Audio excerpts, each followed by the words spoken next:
Dear colleagues, guests, and friends, it's my great honor to welcome you all to the first panel.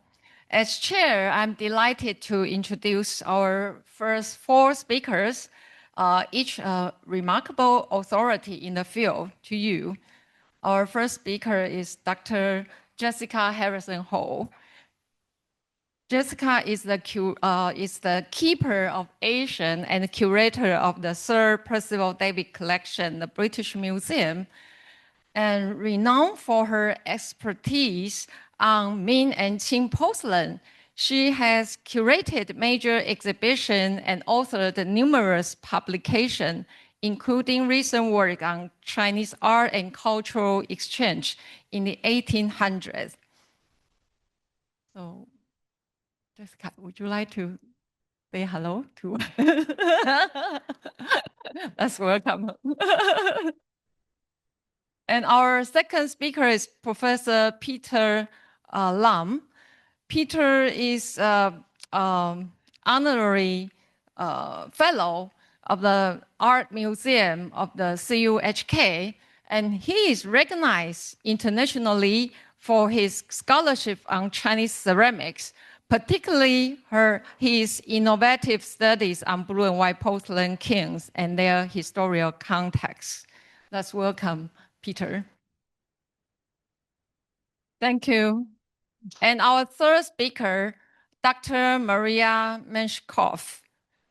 She serves as curator of, she is a senior research fellow and curator in the Department of Oriental Art in the State Hermitage. And her extensive research focuses on the reception and influence of Chinese blue and white porcelain in Russia and beyond. And she has contributed to many landmark exhibitions and publications on the subject. Let's welcome Maria. And our final speaker of the first panel is Dr.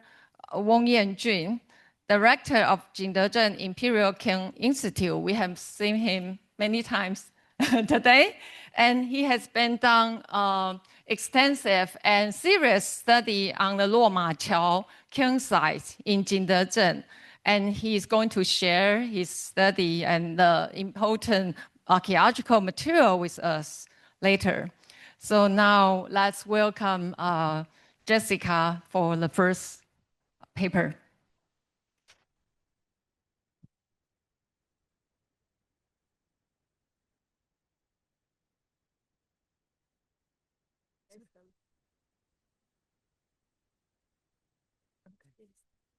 Okay.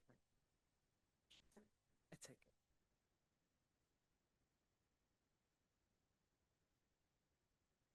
They're just loading the PPT, but I think I can start with my first comments. Among so many leading archaeologists and art historians, I'm honored to have been invited to share a presentation on the reception history of Yuan blue and white at the British Museum for the Chinese University of Hong Kong and the Society of International Ceramic Studies. My grateful thanks to all the organizers. I never anticipated being the first speaker, but offer the thought that historic collections which continue to develop are, along with archaeological finds, the fuel for ceramic studies and ideas, and cataloguing projects online or in books are essential. Firstly, I'd like to think about why the museum has a blue and white collection and how it was built. In 1753, when the museum was founded, its collection, bequeathed by Sir Hans Sloane, included Chinese ceramics, but no Yuan blue and white porcelain at all. Does it go on? No, it doesn't. Okay. This changed when former keeper Sir Augustus Wollaston Franks published the first blue and white Yuan dynasty dish in his collection, which he displayed in Bethnal Green in a vast exhibition hall captured by the London Illustrated News image. He later gave the dish to the museum in 1885 as part of extensive donation of Asian pottery and porcelain, and this all remains in the museum today. Moving into the 20th century, 100 years ago, knowledge of Yuan porcelain was limited. I wrote this short talk before Li Baoping sent the day before yesterday the Journal of International Ceramic Studies that you've just received.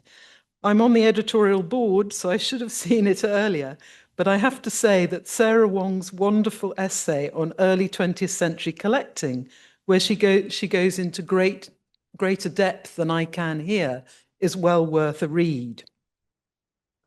For example, curator R.L. Hobson's 1924 guide to the then new Asian ceramic displays in the King Edward Building, built just 10 years earlier, doesn't even have a Yuan ceramics in its contents page. Within the book, just 2 pages are devoted to the Yuan, with no illustration of Yuan blue and white. And Hobson writes, "For the purposes of this guide, the Yuan may be regarded simply as an extension of the Song. We've come a long way from that assessment by a great pioneer of ceramic studies." Hobson was a talented scholar and did more than most for the field, but his forward-looking catalogue of the David collection, published in 1934, shows how limited knowledge was of the Yuan at the time.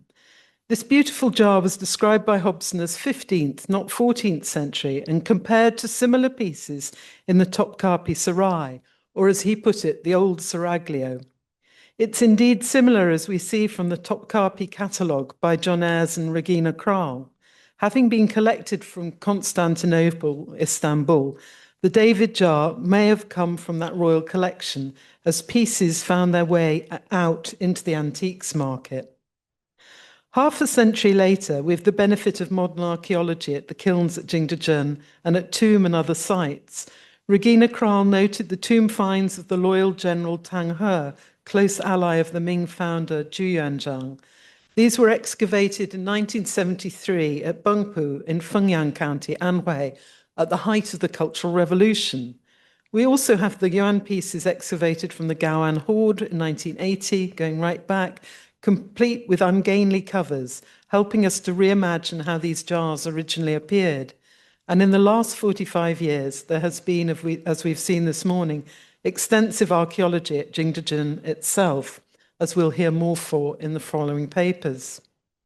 Since I wrote the British Museum's catalogue of late Yuan and Ming ceramics, which was published 25 years ago, the ceramics collection has been greatly extended thanks to Sir Joseph Ho Tung's generous bequest of his beautiful blue and white Yuan and early Ming collection in 2022, which is now displayed in Gallery 33. The collection was published by Regina before the bequest arrived, and she records extensive provenance details on each piece. For example, this stem cup, painted with an underglazed blue dragon, came from the collection of Stephen Junker of Illinois, and he in turn had purchased it from the Chicago branch of Yamanaka.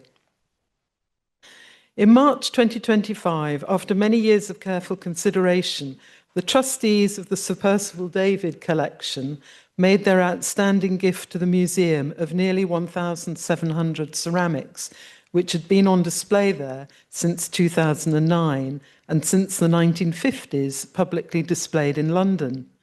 Nominated for an Apollo Acquisition of the Year award for 2025, David made his collection between 1914 and 1964, the year he died. Extraordinarily, despite the group including the most famous pieces of Yuan porcelain, which Peter Lamb will discuss in the next lecture, there were relatively few Yuan blue and white wares. There's also some overlap with the BM collection, including this monochrome blue dish with applied dragon, which is almost identical to the Oppenheim dish. This is very much in the spirit of the David collection, which is not weeded as modern collections often are, but embraced the parallels as part of its remit as a teaching collection. Assembled over 150 years, the British Museum's Chinese ceramics collection has benefited hugely from former curators A.W. Franks, R.L. Hobson, Archibald Brankston, Soame Jennings, Basil Gray and Sheila Van Care. Trustees such as Sir John Addis and Sir Joseph Houghton have played a vital role too, as have the dealers and auctioneers, including C.T. Liu, Eskenazi, Sotheby's, Bonhams, Christie's. I single out here Percy Thomas Brooke Sewell, a merchant banker who bequeathed ceramics, including this Yuan pouring vessel, which was brought through the London dealer's Sparks. He set up a fund for our department to buy Asian material and visual culture, which over the years has greatly enhanced the collection. And we welcome such funds today as it enables a kind of independence of curatorial decision-making. Brooke Sewell's funds helped the museum acquire this peacock, peahen and peony jar from Major Foster in 1961. The jar had belonged to New Zealand-born Charles Ernest Russell, who also once owned one of the David vases, and it was published by Hobson and Hetherington in The Art of the Chinese Potter in 1923, then thought to date to 1500. Later in 1931, it was published by Robson Rackham and King in Chinese Ceramics and Private Collections, and of course displayed in Shanghai. Another group that is responsible for the donation and bequest of many Yuan pieces in the British Museum's collection is the London-based Oriental Ceramic Society. Members such as Henry Oppenheim, Ivy Clark, Mrs. Walter Sedgwick were instrumental in building the Yuan collection for research, teaching and display, and many of the pieces passed between members before entering the BM collection, turning up in early OCS exhibitions and publications. The blue and white box, for example, was published by Hobson and Hetherington in 1923, then thought to date to the 15th century. Stacey Pearson and Sarah Wong's centenary volume, prepared during the COVID pandemic, sheds light on many of these individual collectors. Oppenheim also gave a rare Yuan stem cup with a figure inside and chrysanthemum scroll outside, relating to his box and to shards from Luo Ma Chao, which Dr. Wong showed at the London OCS talk held at Sotheby's earlier this month. Alice Mariquita Sedgwick was born in the beautiful spa town of Bath into a talented, artistic and well-educated family. In this photograph taken in 1912, we see her captured in her prime in the year she married Walter Sedgwick and moved to London. We don't know what originally sparked her curiosity in Asian art, but perhaps as a teenager, she saw the exhibition at Burlington House of blue and white ceramics in 1895, or coloured wares in 1896, or early pottery and porcelain in 1910. She was a member of the Carlbeck Syndicate, which had started by Ovar Carlbeck, and according to Basil Gray, was a pioneer in the appreciation of early blue and white, long before it attracted general interest, and was a buyer in the late 30s from the sales of Wulai Shi, Hay, and Eumophopolis. Another OCS member, Mrs. Ivy Clark, sold covered Maping with dragon to the museum in 1972, and it was purchased using the Brooke Sewell Fund. Similar Maping were discovered at the Gowan Hoard, pictured here, and the quality of the painting of the dragon is quite remarkable when we examine the panoramic view. OCS collectors lent Yuan blue and white to the celebrated exhibitions of the past, including the 1935-36 International Exhibition of Chinese Art at the Royal Academy in London, and later the pieces were acquired by the museum. Dr. Linley Scott, a member of the Royal Colleges of Physicians, trained and worked at Aberdeen University in Scotland. Having served with the British Red Cross in the First World War, he was an early member of the Oriental Ceramic Society and lent pieces to the Royal Academy, also serving on the British General Committee for the exhibition. And on the 14th of July 1945, his collection was sold at Sotheby's. This was lot 99, and then cost the museum just £8.16. The interwar years was a time when collectors from Europe went to Jingdezhen. Archibald Branxton was perhaps the first British Museum curator to go to the source of the porcelain and collect shards from Jiangxi. This unusual high-quality shard is a corner of a rectangular plaque collected at Yonghe near Jianfu in Jingdezhen by Branxton. Later, after Branxton's premature death, aged just 31, his sister and father gave his Yuan and Ming ceramics to the museum, including this beautiful dragon stem cup, which has Anhua design of dragons inside. Other curators, including Basil Gray, acquired Yuan blue and white, which they later gave to the museum.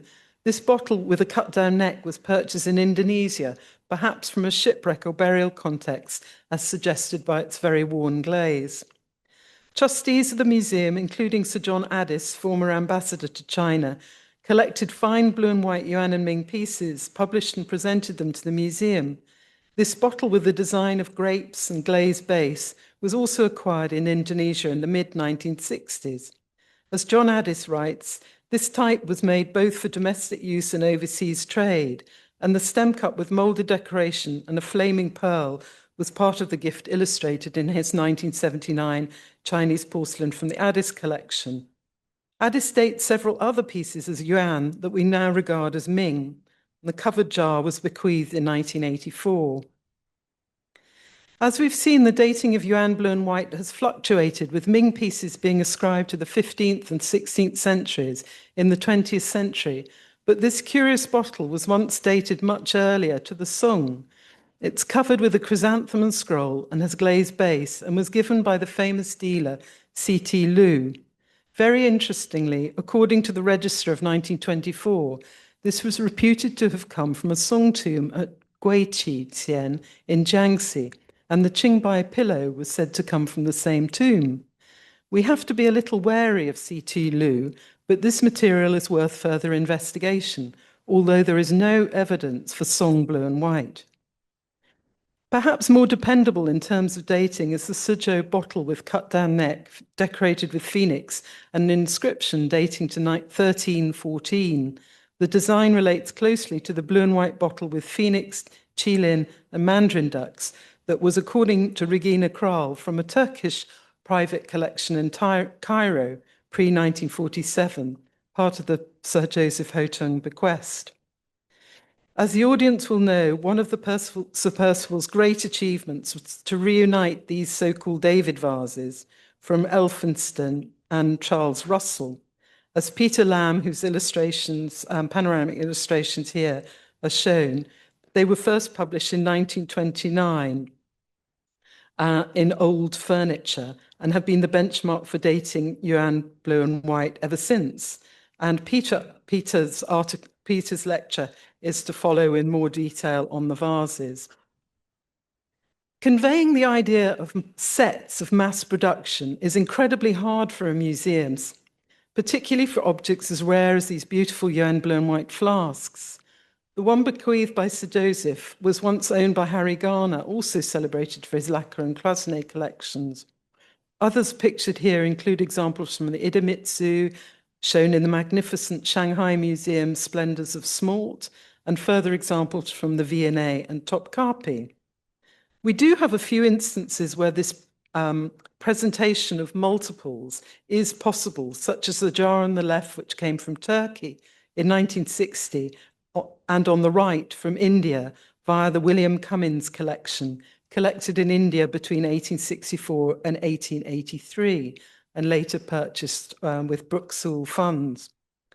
The story of mass production is easiest to illustrate with these tiny jars. All of these came from Southeast Asia, Philippines, Borneo, Indonesia, and Thailand, the earliest arriving in 1869, and the latest more recently in 2010 from the Kellers, who were interior designers. The British Museum collection of Yuan blue and white also includes fascinating shards, which we can use for scientific analysis, display, and teaching. These were mostly collected in the early 20th century.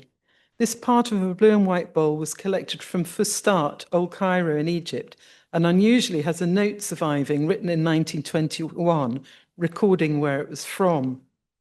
This Yuan blue and white shard from Fustat is part of a small bowl with lotus flowers, donated in 1927 by Sir John Home, manager of the National Bank of Egypt, Cairo.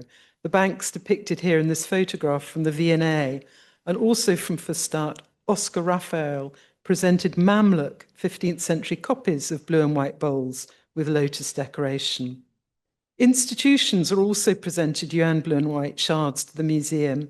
The Islamic Museum in Cairo, seen here in its historic postcard, donated this example also from Fastart. And Giorgio Mephopoulos, his specimens from Fastart, such as this part of a large bowl with duck, lotus and water plants, were given after his death by his widow, Julia Eumopopoulos, who we see in this oil painting sold at Bonhams recently.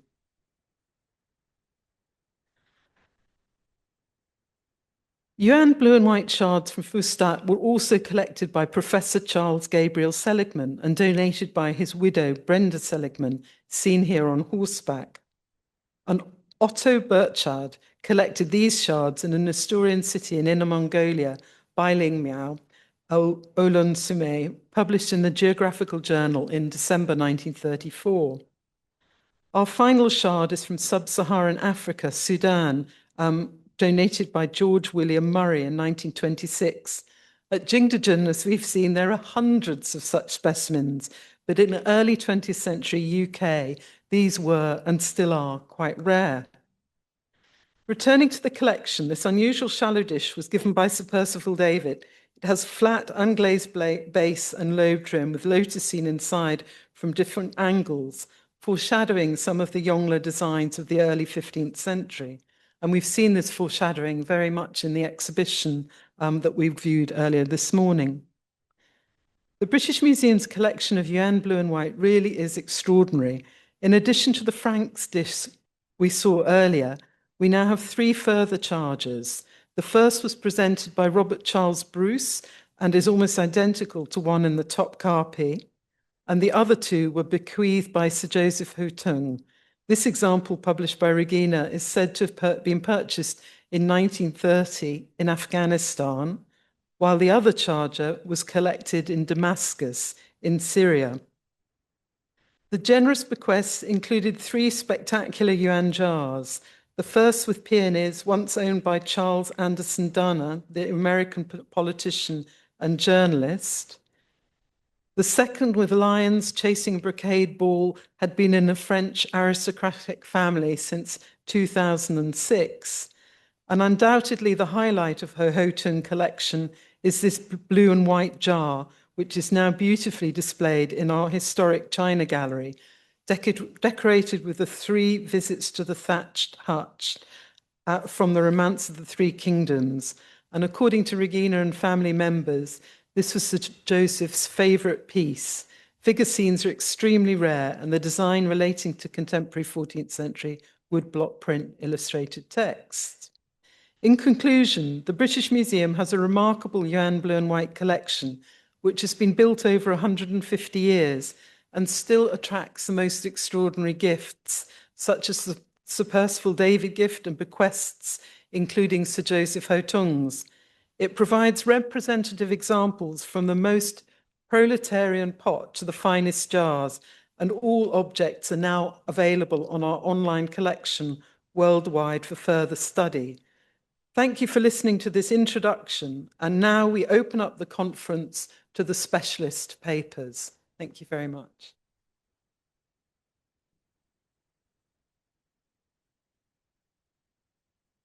Thank you for the interesting and wonderful paper.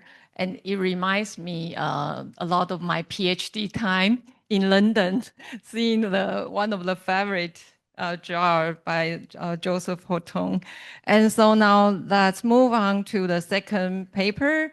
Let's welcome our second speaker, Professor Peter Lam. And he is going to talk about the new studies of the Davy vases.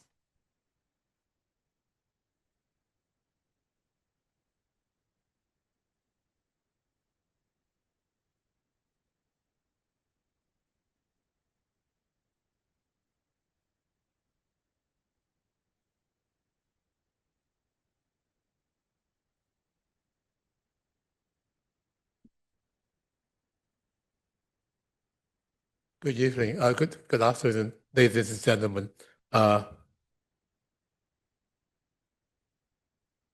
topic tonight is following on my former studies on the David vases.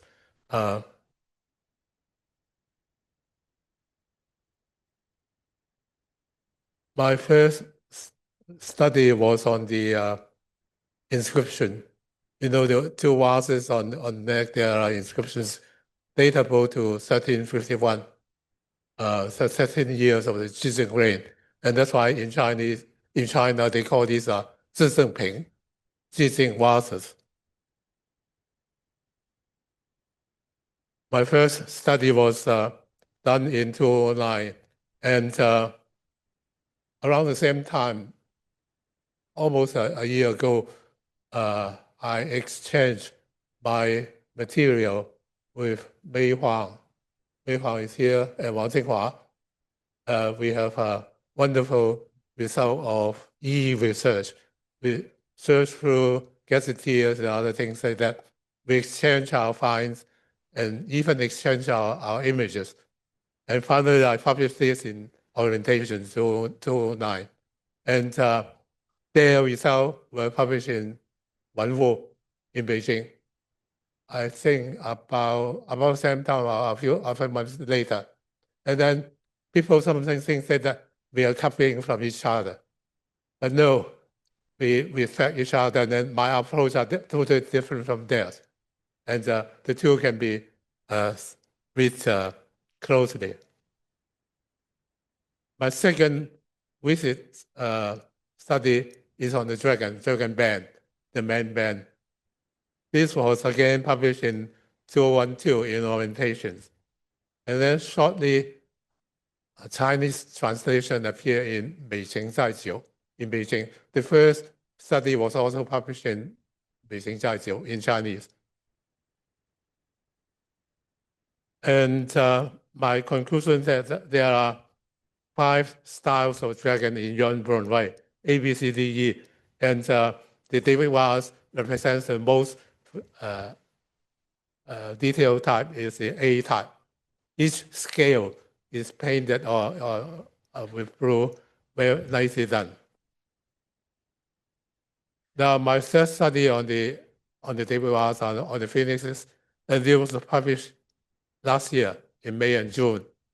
My finding is that the genders of the phoenix, Feng is the Feng Qiu Huang, so Feng is a male.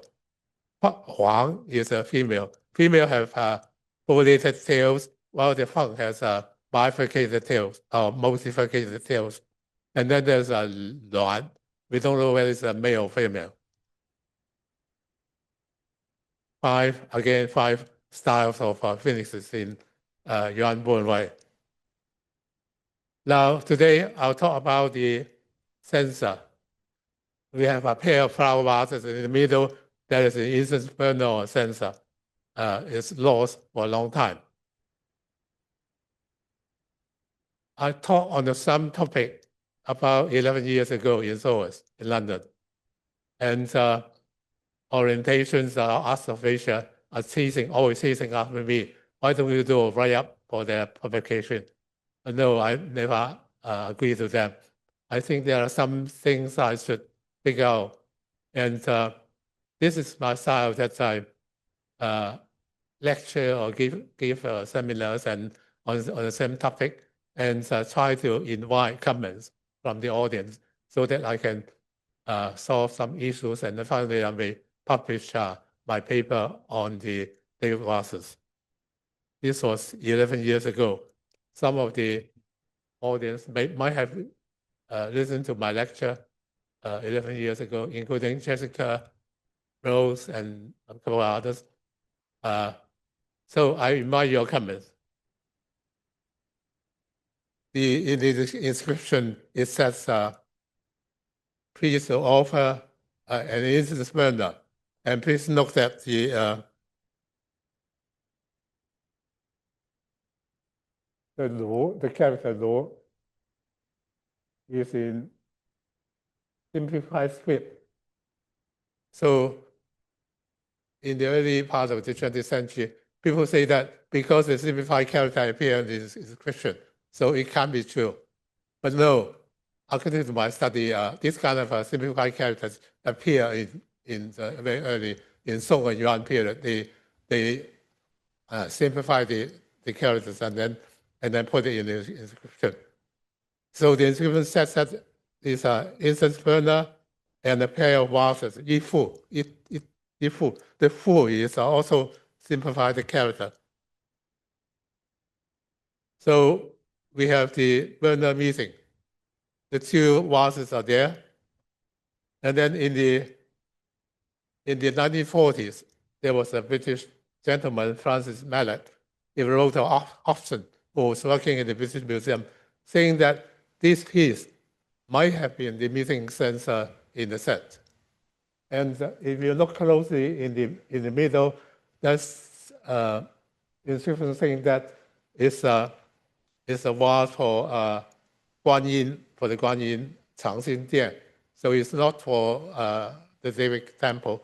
And the size is 36 centimeters, quite large. And eventually, he gave this piece to the Ashmolean Museum in Oxford in about 1947. We know, of course, it's not Yuan that the piece. It should be interregnum period, mid-15th century, nothing to do with Yuan piece. Now, I'll talk about incense and burners and also the incense material in China. What is incense? This can be aromatic material from plants or from animals, and then combined together with some essential oil resin. And then the incense, the composition can be very complicated, and then they mix them up into incense. These are the common ingredients. And then there are two types. One type is that it cannot be burned by itself. It requires a separate source, for example, charcoal or whatever, and then burn it. Easy, for example, waxen incense. The other type is it can be burned directly by a flame and release a fragrance, joss sticks or early herbal incense, glass incense. They can be burned by themselves. And these two types dictated the form of the incense burner. The early incense burner appear in the Western Han. For example, these pieces are found from the Maongdui tomb in Changsha. It's for the direct burning of herbal incense. And that's why the bowl is quite shallow. It's no need to be deep. When we come to the Eastern Han, the bowl is deeper because the incense are for indirect burning. It needs to have something underneath to burn it. This is a famous Han incense burner from Han Wudi's tomb. And then in the Tang Song, they have also quite large underneath, and then all of them have a top part, a cover. In the Yuan period, in the 14th century, the appearance of George VI Xianzang or this Taxiang changed the form of the incense. And the incense burner, normally they don't have cover because the George VI can be put on the top of the incense burner. This I took last year in Taipo, the place where I live. It shows the incense burner without a cover, and then the coiled incense hanging up in the temples. Quite common in Buddhist temples in China and also in Hong Kong. Now, I also turn over block prints of the 14th century to see how they illustrate incense burners in the illustrations. This is Siling Guangjie, Jishun edition, 1330 to 1333, dated edition. It's almost an encyclopedia of the Yuan period. And important is that they said that 天前用大香炉 in the middle of the sitting room table, there was placed a set of large incense burners and flanked by 2 flower vases. So it mentioned that the middle one is quite very large. And then some more illustrations from these woodblock drama books with illustrations. The original are now survive in the cabinet library in Tokyo, in Japan.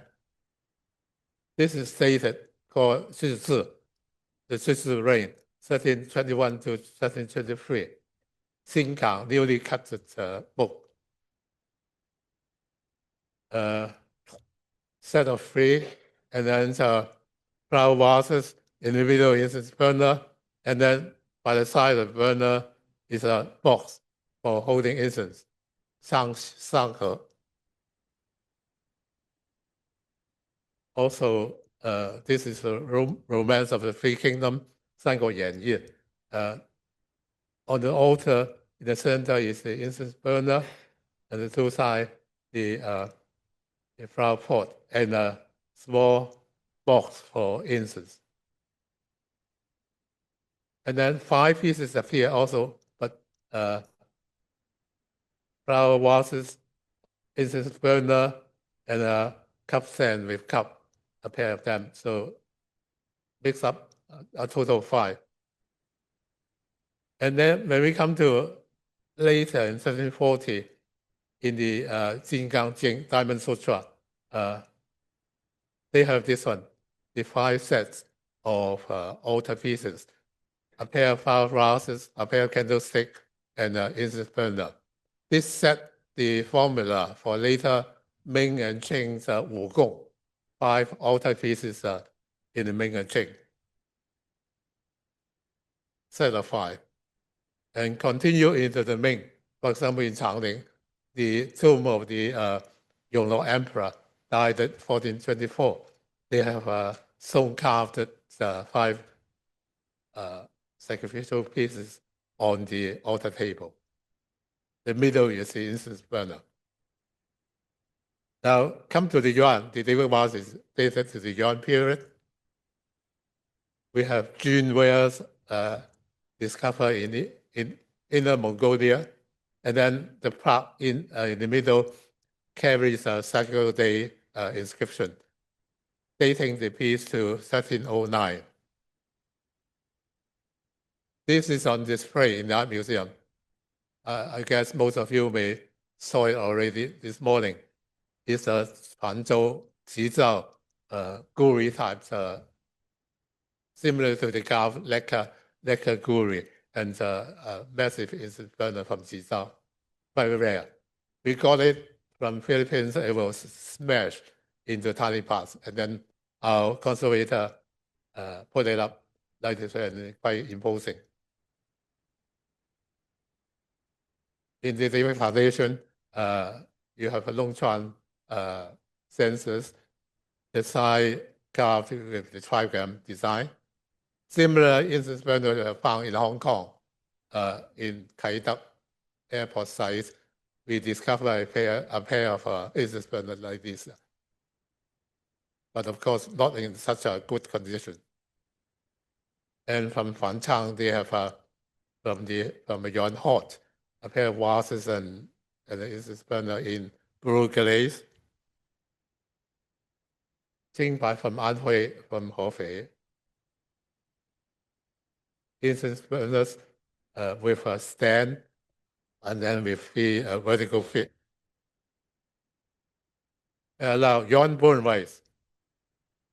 In the Palace Museum, we have this imitating bronze bone, 11 cm, a miniature piece.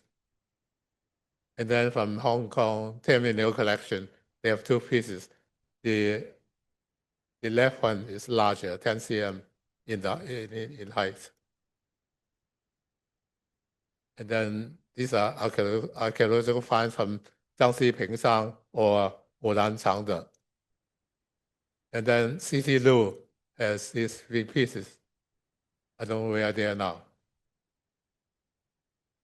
Now, the most important is are the finds from Zhenjiang in 2012 and 2013. Is the Grand Canal running from Hangzhou to Beijing. And then in the middle, in the Changjiang area, we have the Zhenjiang area, and it's very prosperous in the Ming period. The dot in blue is Zhenjiang. And the finds are in the area indicated by the red dot. It's a ruin site of the Temple of the Heavenly Mother. It's similar to the Tianhao Gong in Hong Kong for the blessing of fishermen or boats. This is a digging. It's a gate, custom gate. And the layers on the top layer, there are 2 layers of Yuan, 4A and 4B. They found 2 low fire glaze incense burners. And the most important are these burned white pieces, 1 large and 1 small. A is 53 cm in height, B is 65 cm in height.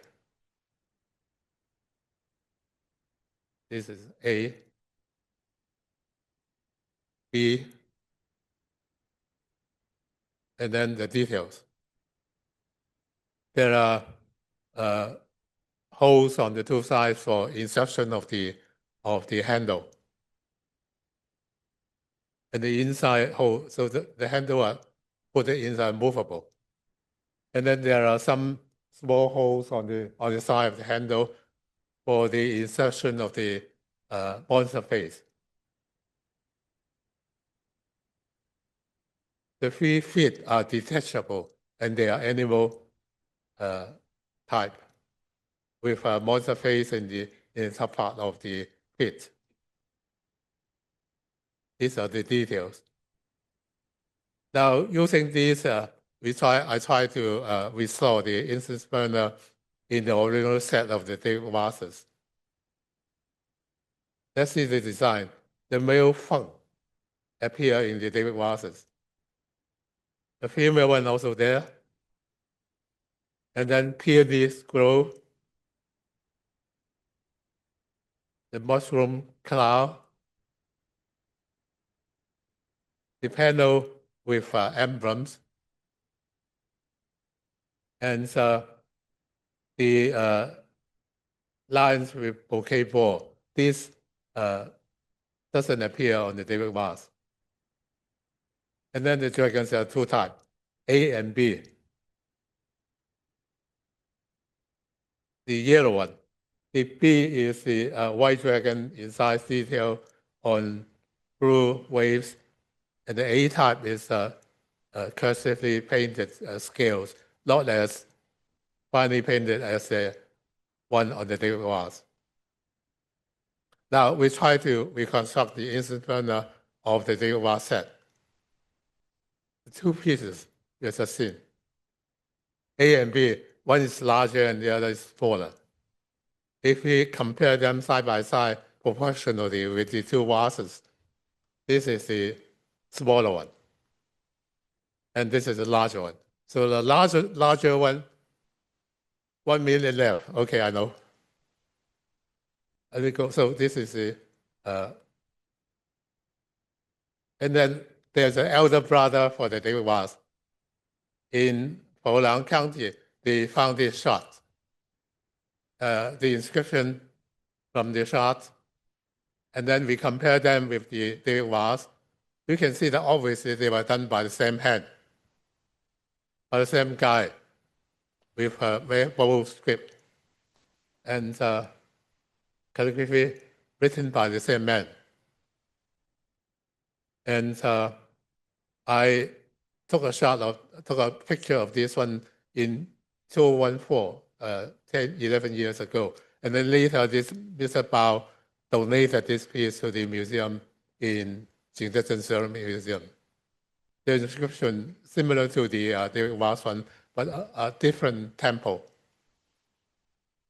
The space would be on the on the underneath behind the neck. I was grateful to Mei Huang, who sent me pictures of these pieces, and also Wang Jinghua for my study. And then Mei actually wrote an article on this shot together with the vases last year, appearing in the Chinese journal. So I'm grateful to two of them. Thank you.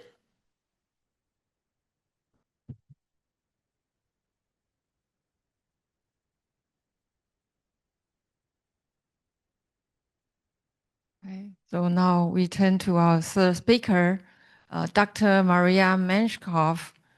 She's going to talk about the decoration and the purpose of some Yuan blue and white porcelain items in the Hermitage. Please join me to welcome Maria.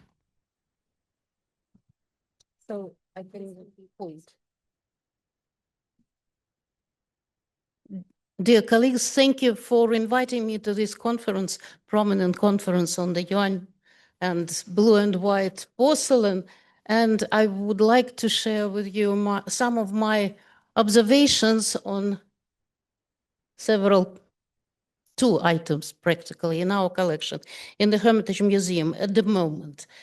Well, I wish I could see the fragments and the shards in the exhibition before my talk and could include some of the shards, but well, you can understand what I'm speaking about.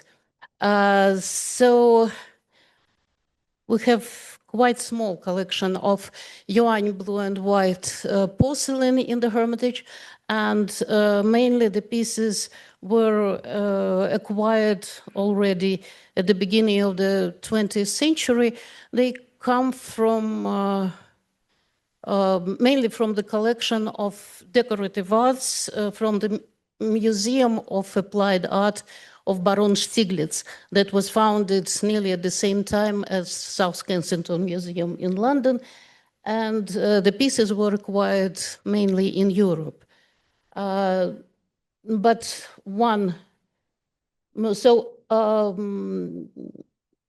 the dishes, big dishes, are quite popular, but also among the collection that we possess from the beginning of the 20th century, we have the archaeological shards excavated in the Harahota city. The discovery was made by Colonel Kozlov in 1907, 1909.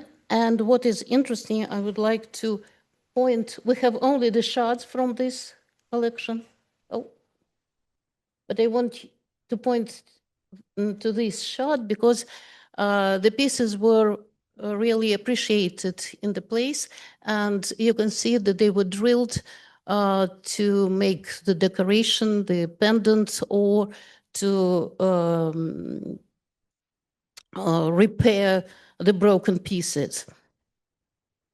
My talk is not about these pieces. I just want to show you what we have, and we can represent different types of decoration on our pieces and speak about the history of Yuan dynasty objects in the museum. I would like to talk about these two objects, so the flask and this strange shaped object. And the flask is in our collection from 1945, and it was previously in the Berlin collection in Ostasiatische Kunstmuseum. And the flask from Sir Joseph Hutton collection now in British Museum was thoroughly examined by Regina Kral, who also listed all the flasks of this type and shapes, and what we can compare. So I would like to share this comparison. So in the middle is our piece and Sir Joseph Hutton on the right, and Topkapi collection flask on the left. So you can see that they are all decorated with dragons. They have a cloud collar with halves on the sides, and they have the same shape.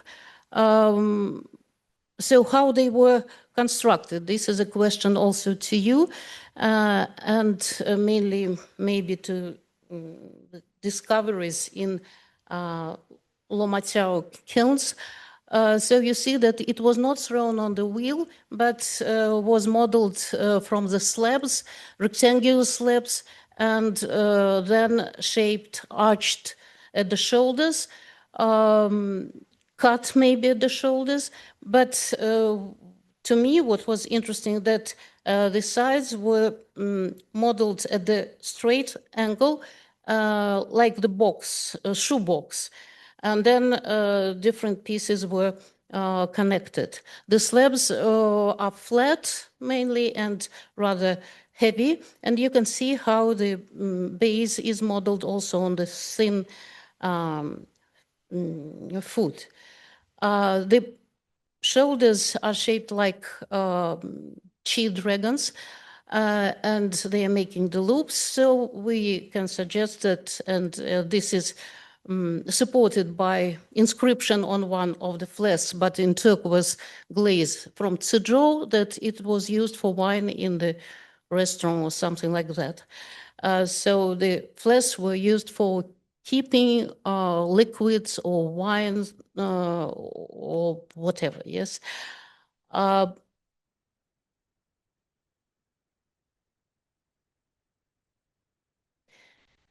So preparing this talk, I was trying to make the detailed pictures of the flask, and you can see that in the places where the parts are connected, oh, well, I can't operate it. The left piece, you can see the connection, the straight line.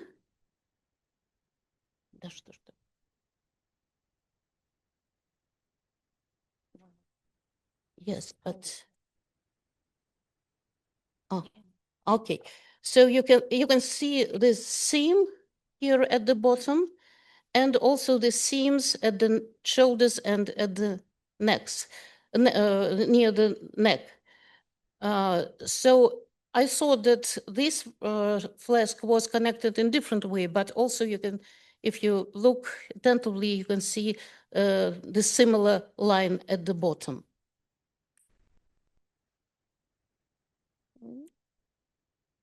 No. Oh. So the sides are decorated with lotus flower. I don't understand why it doesn't. No, next.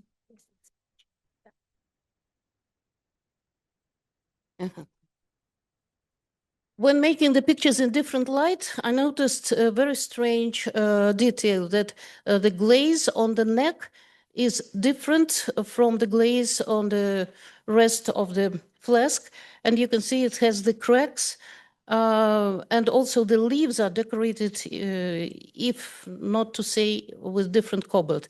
I don't know how to explain it, because the whole piece seems to be monolith. But maybe it was somehow restored at some time, maybe at the time of production. I can't explain it, and this is a question maybe to you. But in general, it doesn't seem strange to the piece. No. And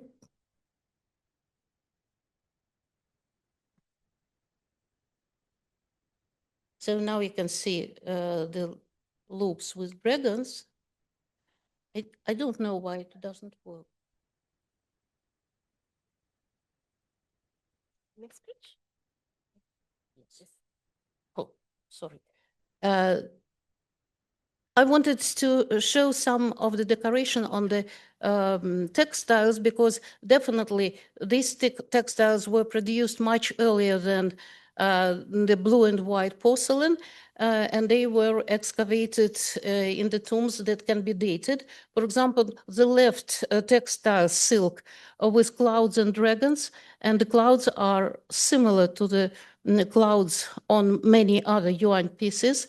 And the tomb is dated to 1320. This three-clawed dragon is embroidered on the Harajote piece.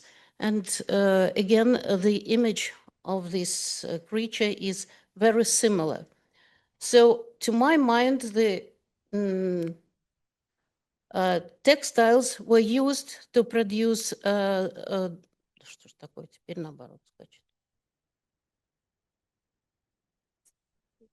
Okay.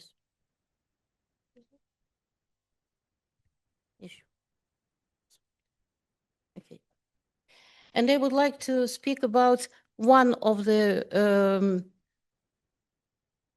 decoration that is used on many of the Yuan pieces, and also on the shards that are exhibited now in the collection of Jingdezhen excavations.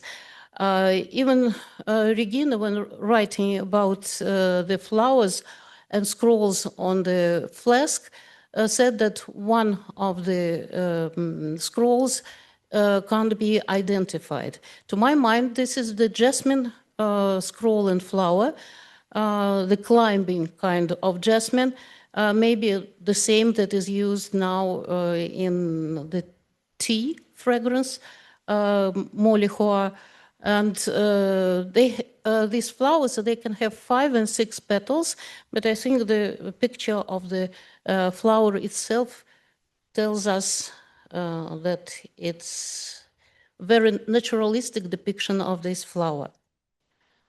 And the textiles, textile with similar flowers with 5 petals was also excavated in Harajote.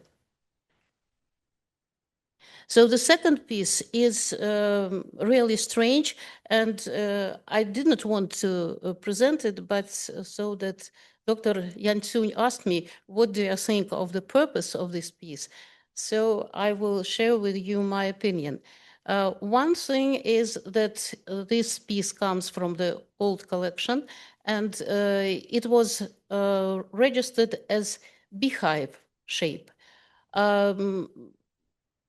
Now this piece is published by Dr. Arapova and by John Carswell. And John Carswell already pointed that it has the shape of a yurt.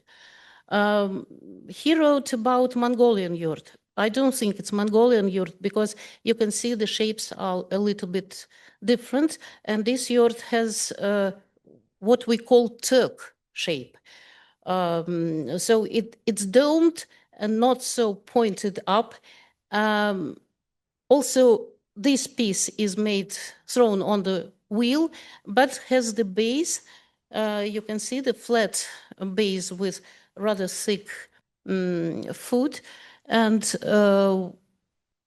well, we can see even the circles on the base, how it was made.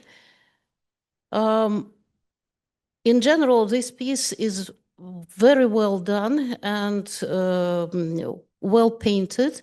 So I would place it in the Imperial production. And you can see that, again, some of the textiles can be, well, the images and painting on the piece are reflecting the textiles, again, excavated textiles that date back to the first half of the 14th century. So about the purpose of this piece, of course, it's not a beehive. To my mind, this piece was made specially for Mongolian court And as you know, as nomadic tribes, they were following the traditions and customs of spring and autumn hunt. And again, we have the textile decoration, this green silk with gold embroidery, and you can see the flying swan or goose and the falcon that is hunting the bird. And this image you can find on jades, on silver, on textiles, of course. And on the top of this yurt, we can see the flying goose. No falcon, but he's flying among the clouds. So again, it corresponds to this tradition and this custom of hunting. The opening looks like an opening and door to the yurt. So my suggestion, of course, I can't tell that it's exactly this purpose, but I think this yurt was made specially for this lovely falcon. The smallest falcon is, with its tail, is 18 centimeters. And the yurt itself has 21 centimeters height and 20.5 centimeters in diameter. Though I would say it's rather difficult for the bird to, well, squeeze in, I would think. Anyway, this piece, I think, was made as a, well, special treasure key for this beloved bird, for the imperial court and for this particular custom. But maybe it was never used. It was just like a presentation and a jewelry. So this is my suggestion. And as you know, well, again, I'm showing you the textiles and embroideries and woven textiles of the same designs, with the same designs and same patterns. But this piece is usually, if we have the flasks, approximately 10 flasks, we can count in different collections, or the shards found in Loma Tchao now, and that are exhibited also. This yurt is still to be, we think it's unique.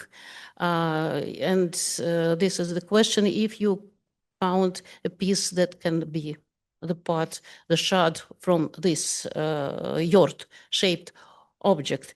Seems it's still unique. So it was ordered specially. And to finish with to finish with a joke, I just looking for that piece, for the similar pieces, I found 2 pieces that can be on sale now.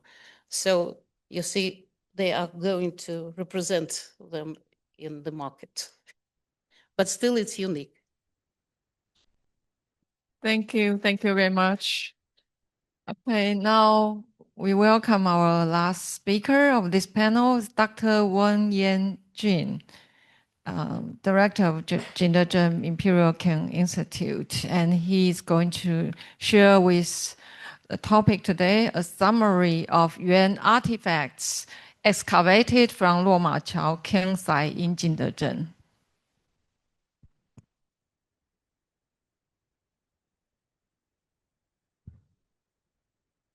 Yeah, the 20 minutes is limited for everybody, especially if you want to make even a brief introduction about this excavation.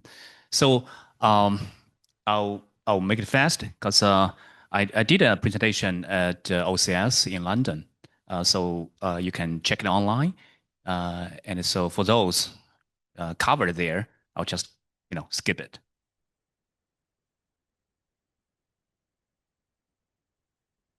Okay, Jingdezhen,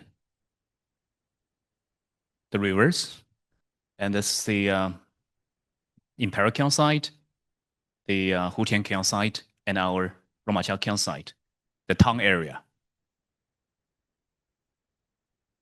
So the Romaqiao Kiln site excavation has been conducted for quite a while. So here gives the time period of our excavation work. So in year 2024, we also did the excavation on the surrounding areas, especially toward the river, toward the Changjiang River direction. This is the core area of this excavation, and it's from satellite map. This is what it is, and be advised, it's still in a modern ceramic production zone. So, and these things are also under conservation as part of this Jingdezhen ceramic industry culture. And then you see the huge chimneys, and also 6 the modern bung shape kilns attached to the chimneys. So that gives us our work a lot of challenge. So the 7 greatest about Romaqiao Kiln site. That's the we found the earliest human remains of the town area in this site can be dated back to the 9th century, and the earliest porcelain production in the town area, and the long-lasting production, always almost, well, not almost, until even today. So, by the way, something confuses me all the time is, this is the earliest we found so far, late 11th century. And we know Jingdezhen got its name in year 1004. But in town area, we also found a few spots in the town area, the Northern Song size, but it's all about the late Northern Song, late 11th. So what happened? What happened to the early 11th century, which got his name? So that's an interesting question. Maybe we haven't found it yet. Maybe it's flushed away by flood, or maybe the town area at that time is more limited to a small zone, or maybe even, I don't know, close to Hutian. So we have the large quantity of a significant number of the new innovations, including the blue and white, and we have witnessed those official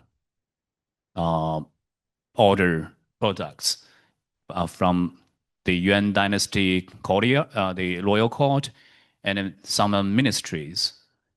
And for the Ming dynasty, the Hongwu period.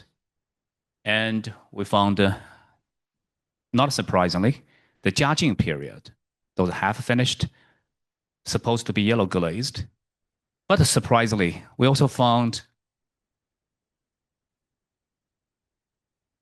the Zhentong period,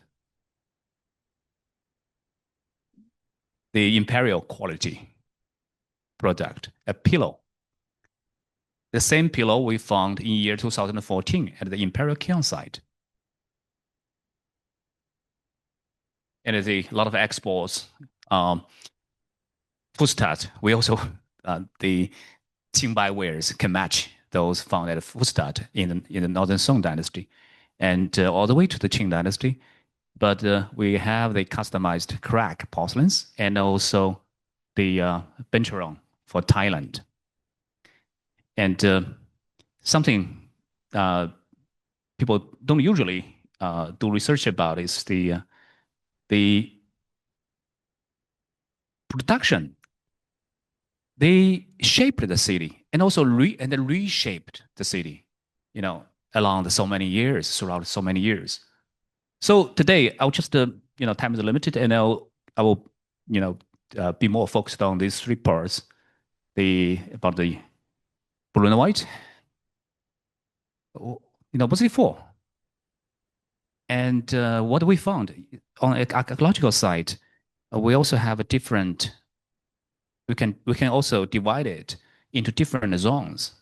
I will show you. In the later Yuan dynasty, when the Yuan blue and white was prosperous, we found a house, a high-class house, and on the east side, a more production-intensive area. What's the difference between these two areas? What we found, and we talk about the official orders, official production.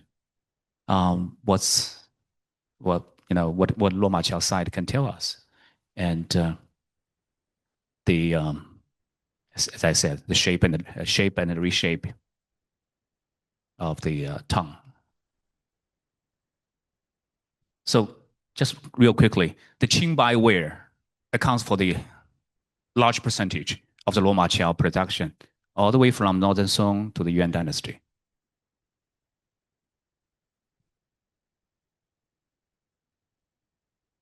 Okay. Go back. So for the early Yuan dynasty, this is the areas we found remains of this time period. And here we found a workshop remains.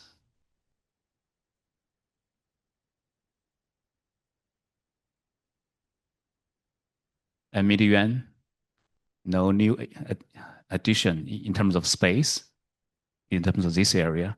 But in the late Yuan, I quote the second quarter of the 14th century. Then we have this. This is the house I mentioned. And this last 2 years, we now have this, the front high-class building, very close to a complete. We can draw a complete layout of this building, and on the north has another set of the same time period, same class level, the high-class building, and this is the east part side, and it saw about workshops, the porcelain industry dumps, and then after this, this also very interesting period that's in between the early Ming and the later Yuan dynasty. And then to early Ming, the so-called interregnum period of the Imperial kiln production. The civilian kiln is very prosperous. The Loma Chao kiln site, strengthens that. You see the gourd-shaped kilns, many workshops, and a flourish of the Ming blue and white civilian products. Here we can see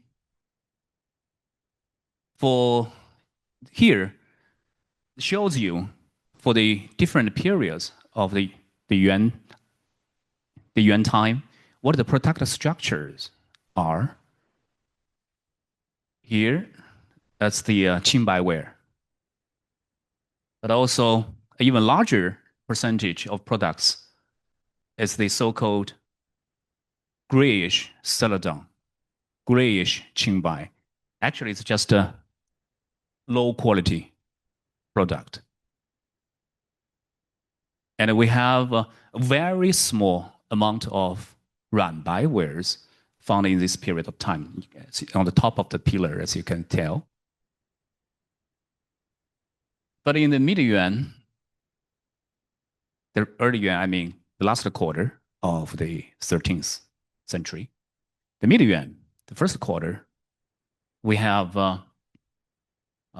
the much larger proportion of blue and white, bluish white, Qinbai wares, and the greenish white becomes pretty, simple.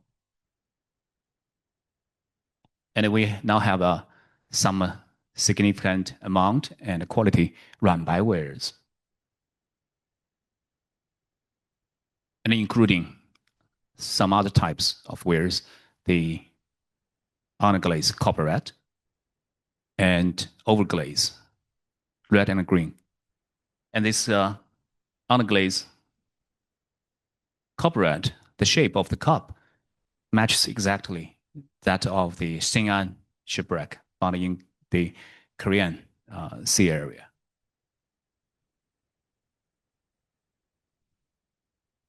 In the later Yuan, the second quarter, the Qinbai wares exists still significantly, but percentage-wise decreased. The Huiqing, the greyish product, accounts for a large percentage. So it's interesting, you see, this is the most prosperous period of production of the Roma Qiaqiang in Yuan dynasty. But you see, still the low quality product still prevails. A large number of Yuanbai wares. And I will show you many with very delicate, elaborated decorations, and even with official customization marks. The Yuan blue and white. Well, this was shown here as the type of the vessel accounts for at least 0.5% for this whole time period. But doesn't mean that's the only products. So interesting, you can see here, this Yuhuchun accounts for a large percentage. And also the Quanpan, the flat dish, also accounts for a significant number.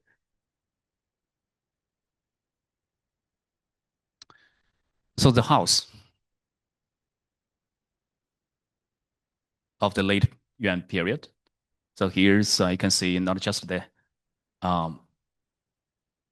nice brick laying of the house on the north itself, but also you can see for the pits for the wheel throwing of the later period, and also see the ponds.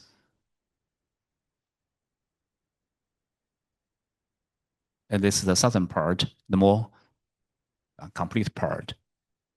See the courtyard in the center.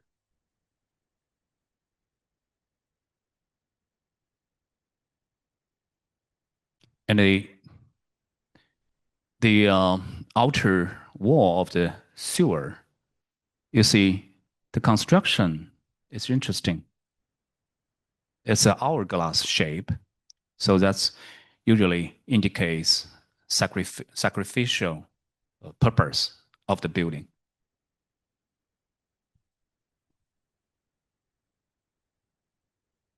And this is what we call the end Yuan beginning Ming period fundings. Not much, but very important.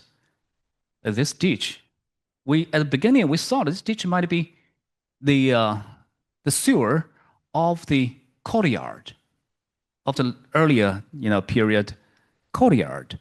But later on, we found actually no, this sewer pushes water into the courtyard. After the courtyard was dumped, after the house was damaged, and some people working here, some people paved it and reutilized it.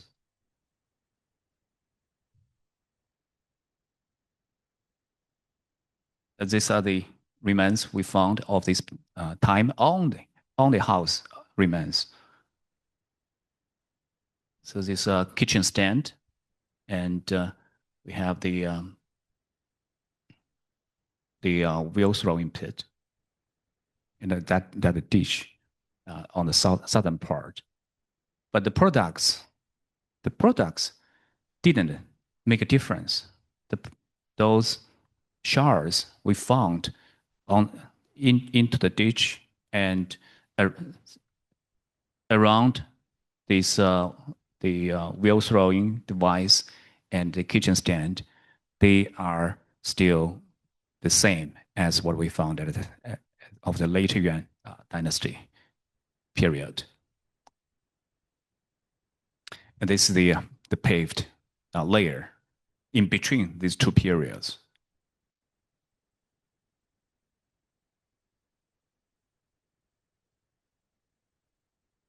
Okay, so this is a statistic. The comparison, we can take a look about the category of the late Yuan, the second quarter of 14th century, of the different zones of the archaeological site. And the top is for the house. The bottom is for the east zone, the production zone. So we can tell we see no grayish celadon, no grayish qingbai on the house area at all. No. And there are other percentage difference, as you can tell from here, but don't have time to go over. As you can tell, the Ruanbai where you see it even exceeded more than 50%.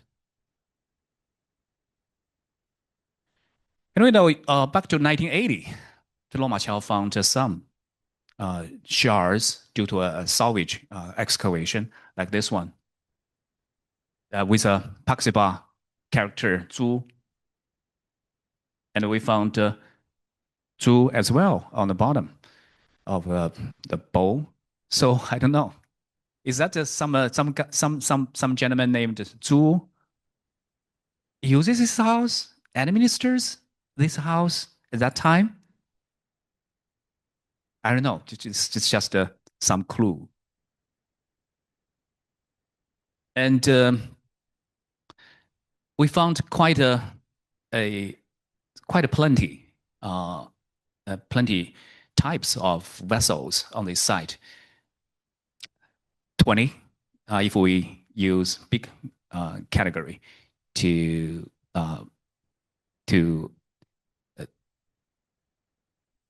divide them. And if we compare with those published, like the Red Sea Shipwreck, the Topkapi Saray, Arbil's Shrine, Indian took a look. And so Kenya, my advisor, Qingda did excavation there. And the Tulu Wulan you saw at the exhibition, so many shards there. And Japan, but from different size. The production structure had some sheer similarity, like for example, those to the west, including Middle East and East Africa. You know, the large plate you call the charger. Accounts for a large percentage, and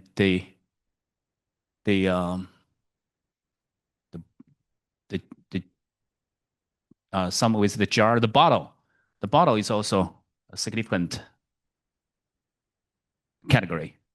But the Tulu Wulan and Japan, they have others, especially, let's take a closer look at the Japan.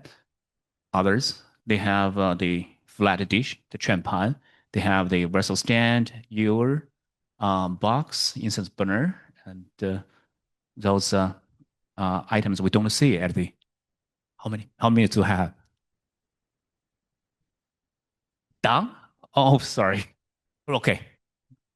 2 minutes, okay, real quick. So this is the 20 categories I mentioned. We like those human figures.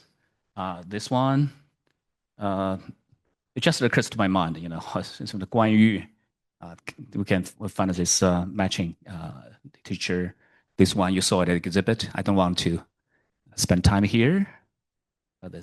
But we welcome clues on the storytelling. Those customized for the rectangular shape for the Coconut Middle East. But this one I share not just because it's my favorite. Also same as this, as I told my audience in London, my favorite. Not just to be passionate, but also to remind my fellow researchers, you know, this stuff are favorite. We're favored more by Chinese literati. You know, not for export instead. Okay. Those decoration percentage. You know, what decoration we found from you are like this. We have such statistics for every category. Okay, this drum waist we think run by Su Fu. The Xian or the Xian Tai. Shen. The 5 claws dragon on the blue and white. It's with the blue glazed with gold gilding, and this large charger. Some people say, okay, it's Hongwu period, but anyway, I tell you what we found, what layer it is. This layer Yuan. So that's also this Jue cup as a full set. So we have enough clues to lead us think what Lo Ma Chao is related to the official Kiln production. These nice pieces. This first time seeing here. This line, my favorite, this inscription tells us, I think it's the 10th year of Jingdezhen, 1350. So, and we did some test. It tells us Ruan Bai is closer to Qinghua, to the blue and white in terms of the body. And the glaze also shares similarity. And we did excavation, co-authored with Xu Wenpeng et al. We are interested in what Yu Tu Yao, what Imperial clay is about, and what happened after it finished its mission for official production. Do people use it? No. These are interesting. Well, you can go to the article if you like. Don't have time here. More comparison about the types. Almost. Okay, the fourth period. That's the early Ming. A lot of component structures. When we found official wares, but the Qinbai wares all even white glazed wares. Now they went to lower quality, and we see the types matching those described by Cao Zhao. The one with big foot, that's less moist. Okay, this is how Jingdezhen production evolved, and this is the Mingqing, and okay.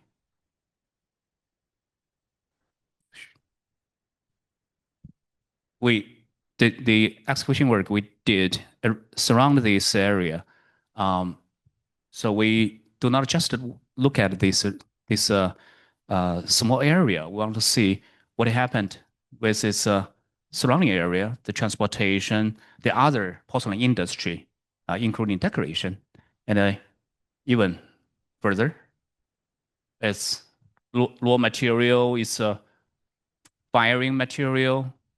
So that's also something new about this recent 2 years excavation. We want to see of the same time period what happened in the whole area, and also time-wise for the different time periods, the same area what happened. So thank you very much. Thank you. Thank you.